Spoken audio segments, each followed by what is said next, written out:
진실은 충격적일지도 모릅니다. 매년 받아야 한다고 들었던 건강검진이 실제로는 건강을 위협하고 있을지도 모릅니다. 맞습니다. 안전을 지켜준다고 생각하는 정기검진이 오히려 몸에 해를 끼치고 지갑을 텅 비게 하고 불안감만 키울 수도 있습니다.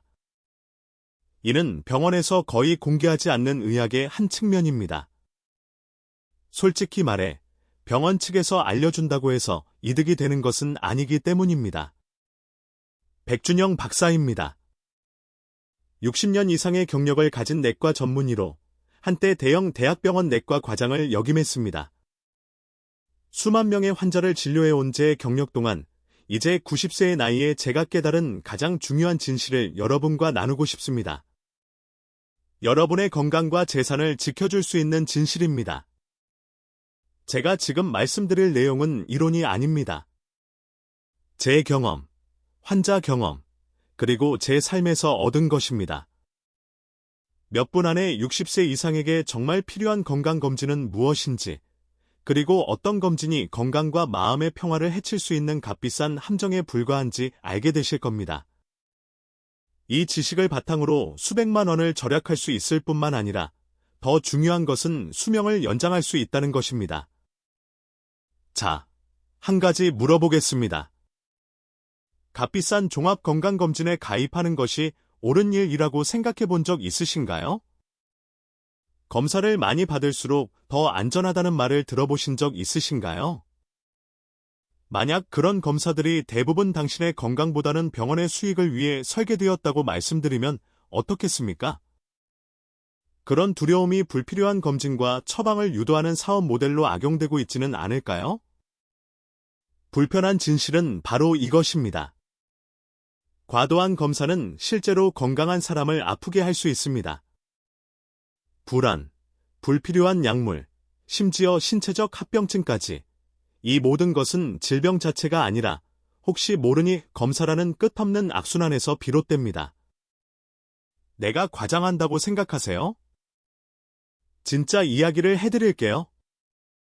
제 환자 중 한 분인 67세 김영숙 씨는 매년 종합검진을 받는 것을 자랑스러워했습니다. 어느 날 MRI 검사에서 뇌백질에 미세한 변화가 몇 개 나타났습니다.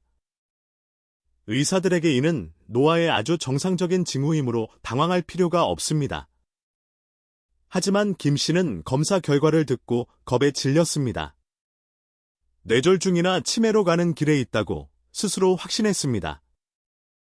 그로 인한 스트레스와 우울증은 오히려 몸을 약화시켜 불필요한 약을 복용하게 만들었습니다. 결국 그녀에게 해를 끼친 것은 질병이 아니라 검사 결과 자체였습니다. 자, 제 삶과 비교해보세요. 저는 90살이지만 새로운 건강검진을 매번 쫓지 않습니다. 필수적인 것들만 챙기고 그 이상은 하지 않습니다. 불필요한 검사도 불필요한 걱정도 하지 않습니다. 덕분에 큰 질병 없이 활기찬 노년을 보낼 수 있었습니다. 그래서 오늘은 60세 이후에는 피해야 할 흔한 건강검진 3가지를 알려드리겠습니다. 득보다 실이 많을 수 있으니까요. 그리고 생명을 구하는 절대 빼먹으면 안 될 2가지 필수검진도 알려드리겠습니다. 불필요한 것에 대해 이야기하기 전에 절대적으로 필요한 것부터 시작해 봅시다. 모든 검사가 쓸모없는 것은 아니니까요. 어떤 검사는 말 그대로 생사를 가르는 중요한 검사가 될 수 있습니다. 첫 번째는 제가 모든 환자에게 추천하는 검사이며 제가 직접 해본 검사이기도 합니다. 대장 내시경입니다. 대장 내시경은 대장과 직장 내 용종, 조기암, 염증성 질환 및 기타 질환을 진단하는 데 있어 최고의 기준입니다. 대장 질환의 위험은 증상이 거의 나타나지 않다가 너무 늦을 때까지 악화되는 경우가 많다는 것입니다. 통증, 출혈 또는 배변 습관의 변화를 느낄 때는 대개 이미 질병이 진행된 상태입니다. 대장 내시경은 이러한 잠재적 위협이 생명을 위협하기 전에 포착할 수 있도록 도와줍니다. 환자들은 종종 저에게 선생님, 아무 증상도 없는데 왜 검사를 받아야 하나요? 라고 묻습니다. 그리고 제 대답은 항상 같습니다. 바로 그 때문입니다. 증상이 나타나면 이미 너무 늦은 경우가 많습니다. 한국에서 대장암은 노인에게 가장 흔한 암 중 하나입니다. 하지만 좋은 소식이 있습니다. 조기에 발견하면 생존율이 90%가 넘습니다. 그렇기 때문에 정기적인 대장 내시경 검사가 생명을 구하는 것입니다. 제 오랜 환자였던 박영수 선생님의 경우를 예로 들어보겠습니다. 71세였던 그는 아무런 증상이 없었습니다. 그런데 첫 대장 내시경 검사에서 1.5에서 5cm 크기의 용종을 발견했습니다. 조직검사 결과 초기 암세포가 발견되었습니다. 낭종은 즉시 제거되었고 추가 치료는 필요하지 않았습니다.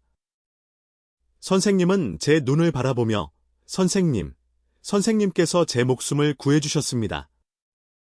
괜찮다고 생각해서 계속 미루었지만 그 검사를 하지 않았다면 지금 이 자리에 없었을지도 모른다는 생각이 듭니다. 라고 말했습니다. 그 이후로 박 선생님은 3년마다 대장 내시경을 받고 있으며 여전히 건강하게 지내고 있습니다. 저도 이런 길을 걸어왔습니다. 60살 때부터 대장 내시경을 받아왔습니다. 75살 때 제 검사에서 작은 용종이 발견되어 바로 제거했습니다. 의사들도 예외는 아니며 검진을 미룬 많은 동료들이 엄청난 대가를 치렀습니다. 수만 명의 환자를 치료한 후 저는 확실히 말할 수 있습니다. 정기적으로 대장 내시경을 받는 사람들은 받지 않는 사람들보다 더 건강하고 오래 산다는 것입니다. 그렇다면 언제, 얼마나 자주 검진을 받아야 할까요? 대한소화기 내시경학회는 50세부터 검진을 시작할 것을 권장합니다. 검사 결과가 정상이면 5년마다 검진을 받으십시오.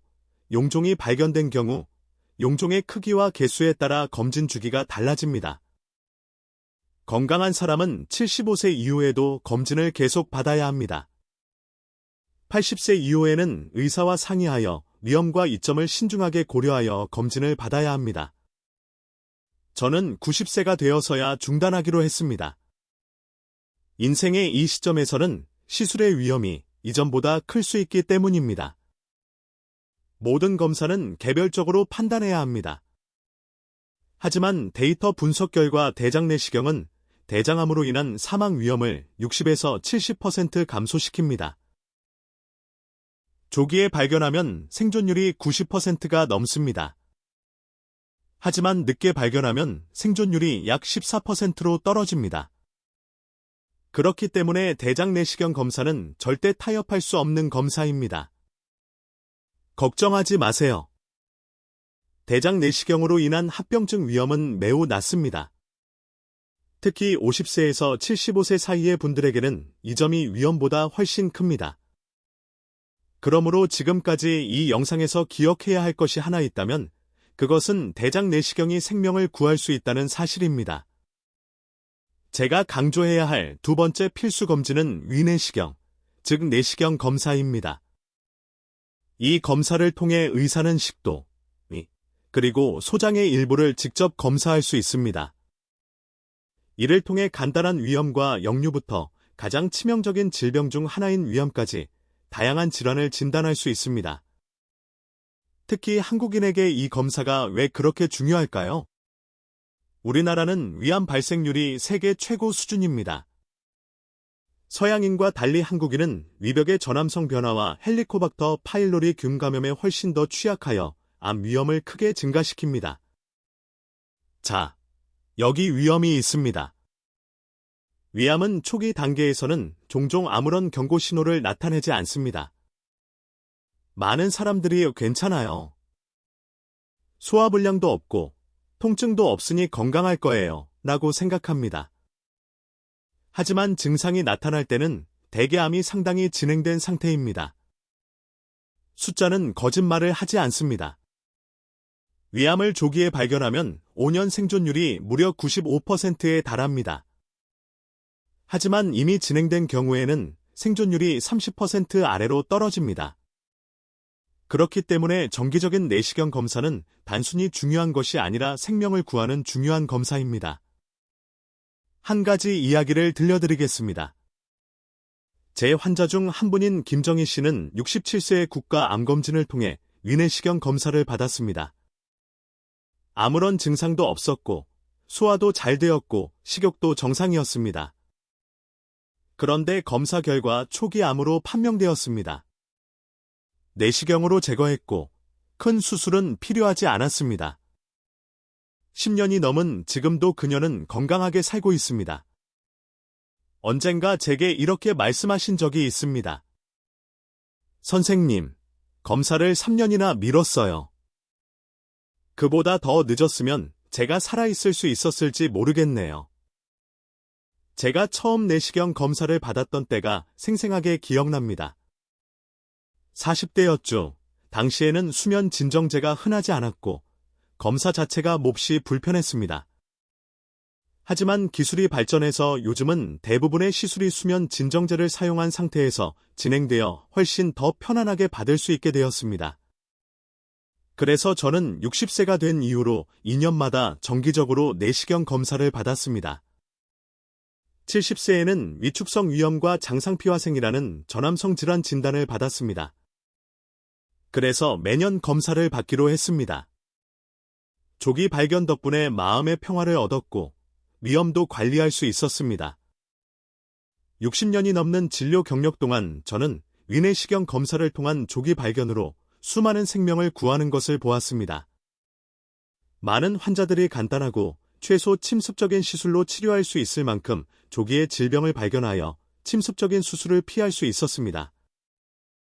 그렇기 때문에 저는 이 검사를 제 환자뿐 아니라 제 가족에게도 강력히 추천합니다. 그렇다면 언제 시작해야 할까요? 한국암검진 지침에 따르면 성인은 40세부터 2년마다 정기적인 위내시경 검사를 시작해야 합니다. 위암 가족력이 있는 경우 더 일찍 35세쯤부터 시작하세요. 위축성 위염이나 장상피화생과 같은 저남성 질환으로 진단받은 경우에는 매년 검진을 받는 것이 가장 좋습니다. 80세 이상인 경우 의사와 함께 위험과 이점을 신중하게 비교 검토하는 것이 중요합니다. 나이, 전반적인 건강 상태, 그리고 기대 수명 모두 중요합니다. 개인적으로 60세 이상인 분들에게는 간단한 방법보다는 가능하면 내시경 검사를 권장합니다. 내시경을 통해 직접 관찰하고 의심스러운 부분이 발견되면 즉시 생검을 할 수 있기 때문입니다. 간접적인 방법보다 훨씬 정확합니다. 통계 자료가 이를 뒷받침합니다. 국립암센터에 따르면 정기적인 위내시경 검사는 위암으로 인한 사망 위험을 거의 절반으로 줄입니다. 국내의 한 대규모 연구에 따르면 2년마다 위내시경 검사를 받은 사람들은 그렇지 않은 사람들에 비해 위암으로 사망할 위험이 50% 이상 낮았습니다. 위험은 어떨까요? 심각한 합병증은 매우 드뭅니다. 진정제를 투여한 경우 0.01% 미만입니다. 대다수의 사람들에게 이 시술은 안전하고 효과적이며 비용 효율성이 매우 높습니다. 실제로 한국의 국가검진 프로그램 덕분에 많은 환자의 본인 부담금은 1만 원 정도로 매우 저렴합니다. 이는 막대한 위암 치료 비용에 비하면 아주 적은 금액입니다. 그러니 분명히 말씀드리고 싶습니다. 40세 이상, 특히 60세 이상이시라면 위내시경 검사를 거르지 마세요. 위내시경은 더 길고 건강한 미래를 보장하는 가장 간단하고 효과적인 방법 중 하나입니다. 여기까지 따라오셨다면 축하드립니다. 이제 60세 이후 필수 건강검진 2가지, 대장 내시경과 위내시경을 알게 되셨죠. 이 2가지 검진을 통해 가장 치명적이면서도 예방 가능한 암들을 예방할 수 있습니다. 하지만 우리는 아직 절반만 달성했습니다. 불필요한 검사에 대한 진실입니다. 값비싼 종합건강 패키지를 통해 공격적으로 홍보되는 검사 말입니다. 돈을 낭비하고 불안감을 안겨주고 때로는 해를 끼칠 수도 있는 검사입니다. 그러면서도 효과는 거의 없거나 전혀 없습니다. 60년의 의료 경험을 가진 저는 이러한 건강검진을 대부분의 노인에게 권장하지 않습니다. 목록의 첫 번째 항목은 놀라실지도 모릅니다. 노인에게 꼭 필요한 약으로 광고되는 경우가 많죠. 병원에서도 적극 추천하는 품목입니다. 하지만 실제로 심장 관련 증상이 없는 건강한 성인에게는 대개 불필요합니다. 그 검사는 심장 초음파 검사, 즉 심장 초음파 검사입니다. 이 순간이 WWE 유니버스의 상상력을 사로잡은 이유를 이해하려면 물리적 파괴, 산산이 조각난 테이블, 그리고 무대 뒤 매복 공격의 혼란 너머를 살펴봐야 합니다. 진짜 이야기는 심리적인 것입니다. 브록 레스너와 브론슨 리드는 단순히 격렬한 불화 속에서 충돌하는 두 거구의 남자가 아닙니다. 그들은 서로 다른 방식으로 형성되고 서로 다른 상처로 빚어진 매우 다른 두 자연의 힘이지만 이제 자존심, 복수, 그리고 생존이 궁극적인 승패를 좌우하는 전투에서 하나로 뭉쳤습니다. 브록 레스너부터 시작해볼까요? 짐승의 화신은 단순한 별명이 아닙니다. 그것은 그가 10대 시절 레슬링 매트 위에서 성인 남성들을 마구 휘두르던 시절부터 키워온 라이프 스타일이자 철학이자 아우라입니다. 사우스다코타주 웹스터에서 나고 자란 레스너의 삶은 항상 자신이 가장 강하고 가장 빠르고 가장 압도적인 존재임을 증명하는 것이었습니다. 아마추어 레슬링, 프로 레슬링, 종합 격투기 등 어떤 분야에서든 레스너는 항상 자신의 의지를 관철하고 상대의 사기를 꺾을 수 있는 환경에서 성장해왔습니다. 브록 레스너는 심리적으로 단 하나의 핵심 원칙, 바로 통제력에 기반합니다. 링에 오를 때, 케이지에 들어갈 때, 백스테이지를 활보할 때, 그는 자신의 환경을 통제해야 합니다. 그렇기에 그의 아우라는 항상 위협적인 분위기를 자아냅니다.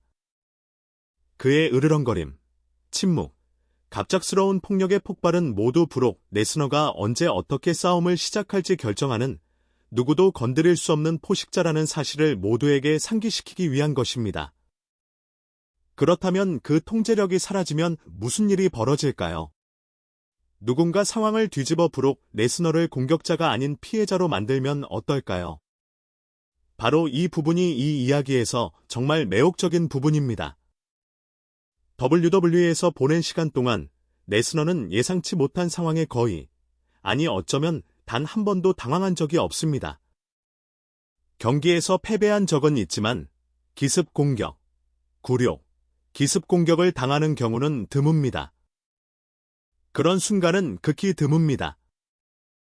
브록 레스너의 심리는 우리에게 이렇게 말합니다. 굴욕은 그에게 가장 큰 상처입니다. 그를 핀폴할 수도, 심지어 노가웃시킬 수도 있습니다. 하지만 그를 당황하게 만들고 그의 취약함을 세상에 드러낸다면 억제할 수 없는 분노에 불을 지피는 것입니다. 반면 브론슨 리드는 매우 다른 심리적 배경을 가지고 있습니다. 리드는 모든 것을 위해 싸워야 했고 순위를 오르내리며 좌절과 재기, 그리고 놓친 기회들을 견뎌내야 했습니다. 처음부터 신동으로 불렸던 레스너와 달리 리드는 간과된 존재라는 무게를 안고 살아왔습니다. 그는 너무 느리다, 너무 1차원적이다, 시장성이 부족하다는 평가를 받았습니다. 수년 동안 그는 강력한 수문장 역할을 맡아왔습니다. 강력한 수문장은 훌륭하게 싸우지만 메인 이벤트의 스포트라이트를 책임질 만큼 신뢰받지 못하는 존재 말입니다. 그런 커리어는 또 다른 종류의 갈망을 불러일으킨다. 리드에게 레스너에게 당한 굴욕은 단순히 경기에서 졌다는 것만이 아니었다. 비평가들이 그에 대해 했던 모든 말을 다시금 떠올리게 했다. 최고의 선수들과 어울릴 수 없다는 것, 정상에 오를 자격이 없다는 것, 그저 로스터에 있는 또 다른 빅맨에 불과하다는 것, 브록 레스너가 그를 장난감처럼 던졌을 때 그 속삭임은 그의 마음속에서 외침으로 바뀌었다. 그리고 잃을 것은 없고 증명할 것은 많을 때 비로소 그는 진정으로 위험한 존재가 된다. 리드의 심리는 거부, 좌절, 그리고 마침내 터져나온 끓어오르는 분노에 기반을 두고 있습니다. 무대 뒤에서 벌어진 공격은 단순히 복수를 위한 것이 아니었습니다. 그의 이야기를 다시 쓰려는 것이었습니다. 리드는 세상에 이렇게 외쳤습니다. 나는 디딤돌이 아니야. 농담도 아니야. 너의 희생자도 아니야. 이제 나는 괴물이야. 이 불화의 빛나는 점은 바로 여기에 있습니다. 브록 레스너는 통제력 유지에 집착하는 남자로 그의 지배력은 그의 정체성 그 자체입니다. 그리고 브론슨 리드는 오랜 세월 간과되어 온 상황에서 벗어나고자 하는 필사적인 남자로 그의 정체성 그 자체는 이제 정글에서 가장 거대한 짐승을 처치하여 자신을 증명하는 데 달려 있습니다. 이는 단순한 육체적 싸움이 아니라 두 남자 모두 자아 정체성을 위해 싸우는 심리적 전쟁입니다. WWE 유니버스는 그것을 느낄 수 있습니다. 바로 그 때문에 이 스토리라인에 대한 반응이 폭발적이었던 것입니다. 팬들은 무언가가 진짜인지 대본에 적힌 프로모 영상보다 더 깊은 감정이 깃든 순간을 감지할 수 있습니다. 레스너의 눈에서 자부심과 굴욕감에 대한 분노를 볼 수 있습니다. 리드의 절박함과 마침내 중요한 존재가 되고자 하는 갈망을 볼 수 있습니다. 이것이 바로 훌륭한 레슬링 스토리를 만드는 요소입니다. 누가 가장 강하게 공격하느냐가 아니라 누가 가장 싸움이 필요하느냐가 중요합니다. 이제 WWE가 이를 어떻게 발전시킬 수 있고 또 발전시켜야 하는지 살펴보겠습니다. 리드의 매복 공격으로 심어진 씨앗은 현대 역사상 가장 강렬한 라이벌 관계 중 하나로 자랄 수 있기 때문입니다. 첫 번째 단계는 긴장 고조입니다. 레스너는 대응할 것입니다. 피할 수 없는 일입니다. 그리고 그가 대응할 때 그 대응은 미온적일 수 없습니다. 폭력적이고 공포스럽고 왜 레스너가 두려움의 대상인지 모두에게 상기시켜야 합니다. 야수의 화신은 오랫동안 약해 보일 수 없습니다. 그는 복수심에 불타 돌아올 것이고 리드는 그 폭풍 속에서 살아남아 자신의 가치를 증명해야 합니다. 하지만 WWE는 리드에게 정당성을 부여해야 합니다. 이 이야기가 성공하려면 리드는 첫 공식 경기에서 무너져서는 안 됩니다. 그는 레스너의 맹공을 견뎌내고 반격하고 어쩌면 더 비스트를 핀폴로 꺾어 세상을 다시 한번 놀라게 해야 합니다. 아니면 최소한 한계까지 몰아붙여야 하죠.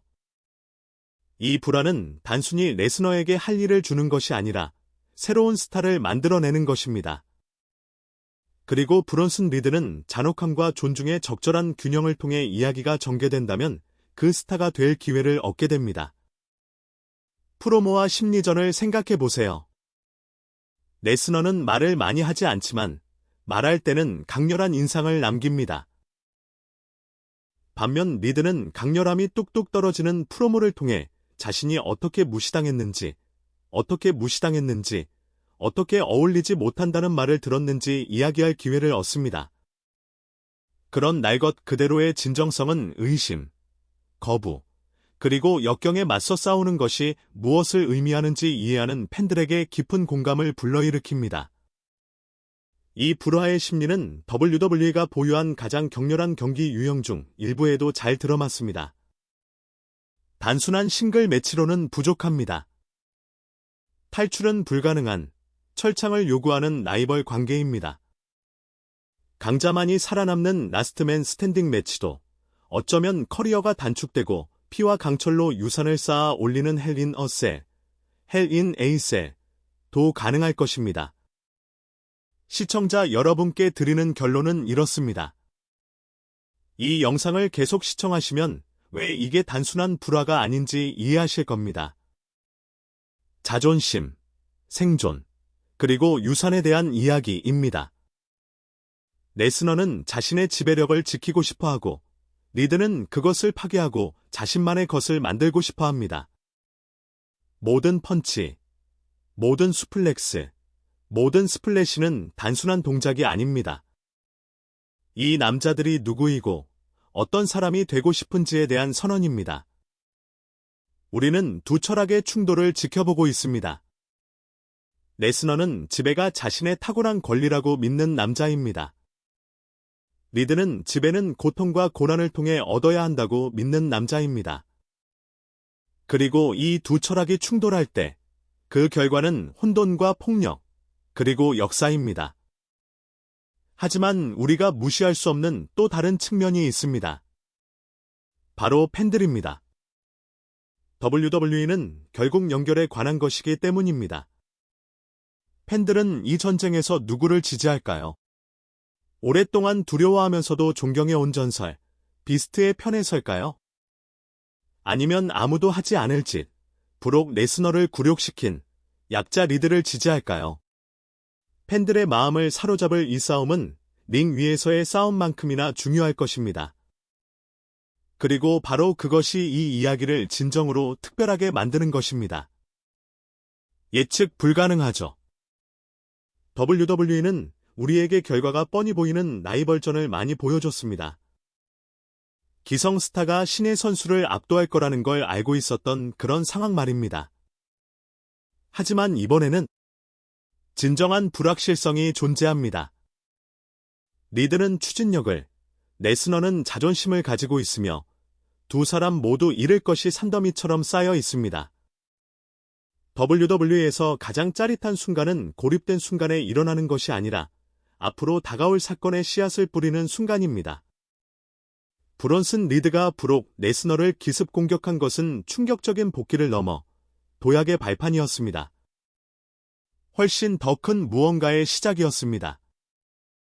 제대로만 전개된다면 수개월에 걸쳐 페이퍼뷰, PPV의 헤드라이너가 될 스토리라인이 탄생하고 두 선수의 커리어를 새롭게 정의할 수도 있었습니다.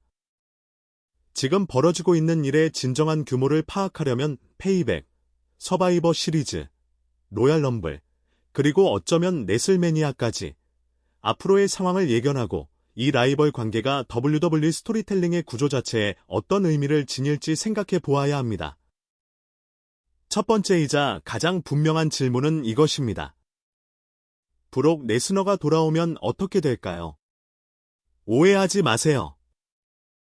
그는 돌아올 것입니다.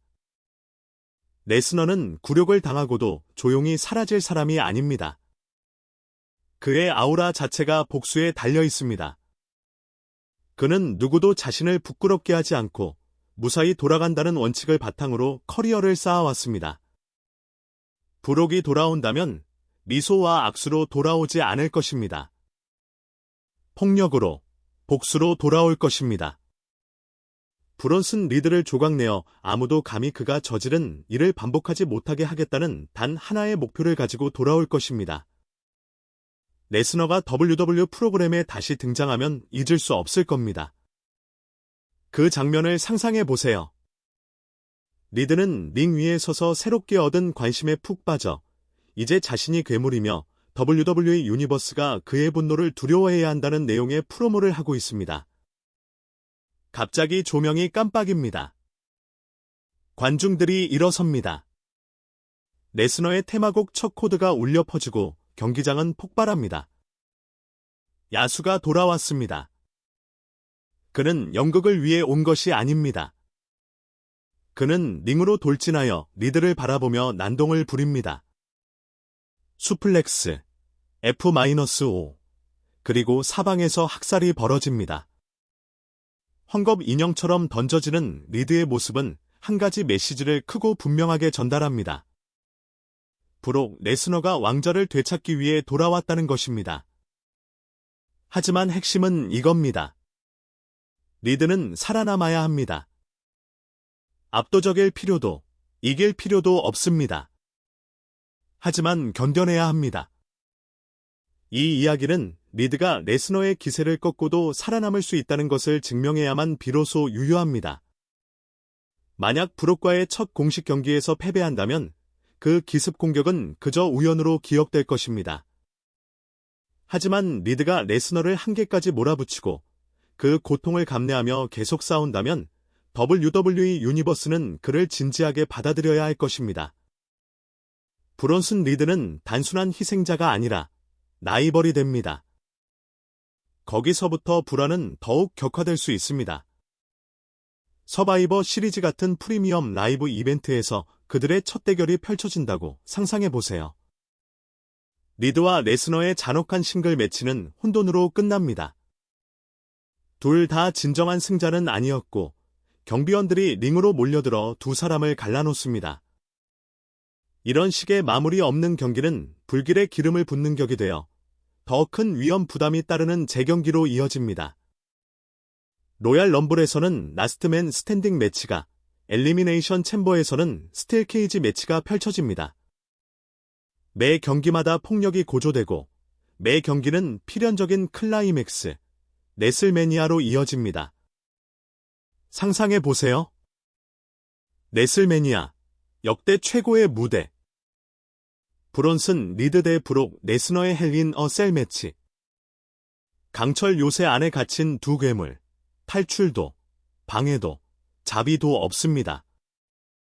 WWE 유니버스는 리드가 레스너에게 모든 것을 쏟아붓는 모습을 지켜보고 비스트는 수플렉스, F-5, 그리고 그라운드 앤 파운드 등 온갖 무기를 동원해 반격합니다.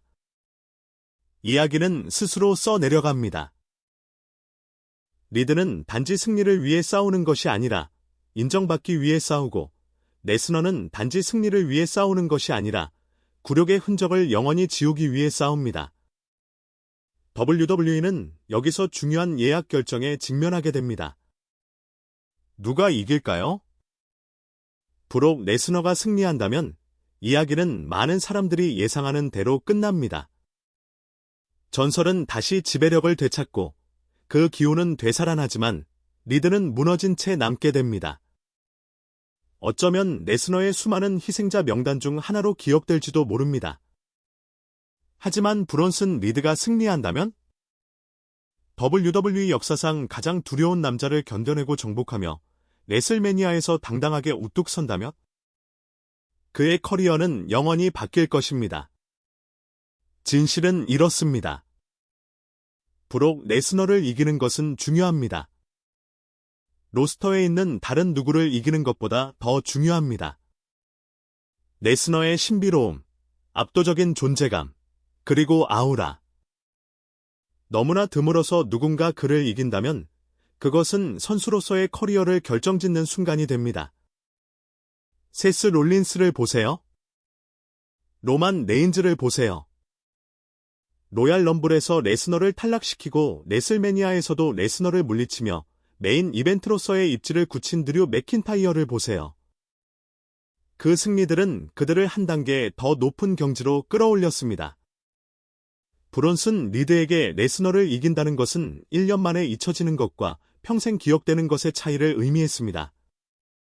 리드가 이기지 못하더라도 이 불화는 이미 엄청난 성과를 거두었습니다. 바로 그를 의미 있게 만들었습니다.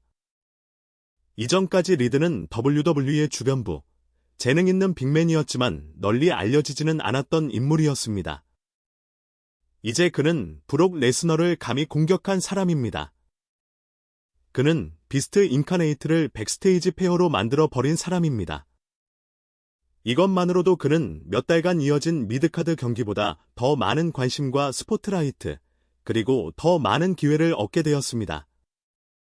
그리고 이것이 브록 레스너에게 어떤 의미를 갖는지 잊지 맙시다. 그의 커리어에서 지금 이 시점의 레스너는 챔피언십이 중요할 필요가 없습니다. 그의 아우라, 명성, 그리고 존재감만으로도 시선을 사로잡고 티켓을 팔기에 충분합니다. 하지만 이런 순간들은 그를 신선하게 만들어줍니다. 새로운 도전, 새로운 라이벌, 그리고 분노를 터뜨릴 새로운 이유를 제공합니다. 브론슨 리드와의 대결은 단순한 복수가 아닙니다. 레스너의 지배력이 약화되지 않고 여전히 WWE의 정점에 있는 포식자이며 여전히 가장 위험한 인물임을 증명하는 것입니다. 장기적으로 이 불화는 WWE 스토리텔링에 놀라운 변화를 가져올 수 있습니다. 리드를 새로운 차원의 스타덤으로 끌어올릴 수도 있고 레스너의 커리어에 또 하나의 전설적인 장을 열 수도 있으며 팬들에게는 매주 스크린에 눈을 떼지 못하게 하는 격렬하고 예측 불가능한 라이벌 관계를 선사할 수도 있습니다. 프로모, 난투, 마주침, 그리고 혼돈을 상상해 보세요. 리드가 승승장구할지, 레스너가 왕자를 되찾을지, 아니면 결국 왕좌에서 물러날지 예측할 수 없는 상황을 상상해 보세요. 이 영상을 계속 시청해야 하는 이유는 바로 이것입니다. 방금 본 것은 시작에 불과하기 때문입니다. 매복 공격은 불씨였지만 불길은 아직 앞으로 다가왔습니다. 매주, 매쇼, 매 페이퍼뷰는 불길의 기름을 부을 것입니다. 그리고 이 불화가 절정에 달할 때쯤이면 그것은 단순한 또 다른 스토리라인이 아니라 전쟁이 될 것입니다. 브론슨 리드의 커리어를 영원히 바꿔놓을 전쟁 말입니다. 브록 레스너의 자존심을 전례 없는 수준으로 시험할 전쟁입니다. WWE의 미래 자체를 새롭게 정의할 수도 있는 전쟁입니다. 그러니 안전띠 매세요. 아직 끝나지 않았어요. 절대 끝나지 않을 거예요.